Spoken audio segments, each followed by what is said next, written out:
Hello बच्चों, let's read the question. When beats are produced by two progressive waves of the same amplitude and of nearly the same frequency, the ratio of maximum intensity to the intensity of one of the waves will be n, where n is.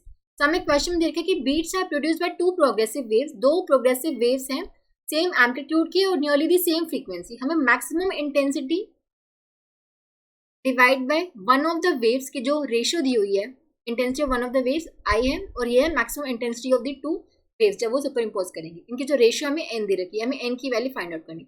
अब देखो when two waves superimpose, तो maximum intensity का formula हमारे पास क्या हो जाता है, square root of I1 plus square root of I2 plus उसका स्क्वायर.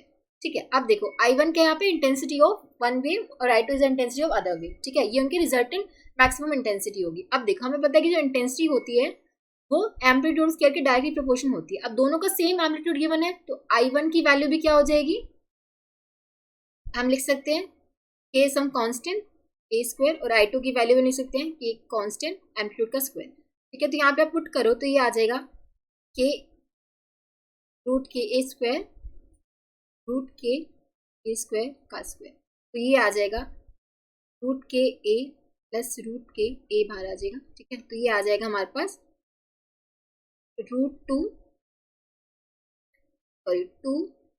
रूट के ए का स्क्वायर. तो ये आ जाएगा 4 के ए का स्क्वायर. तो ये मैक्सिमम इंटेंसिटी होगी और intensity of one wave is के ए स्क्वायर.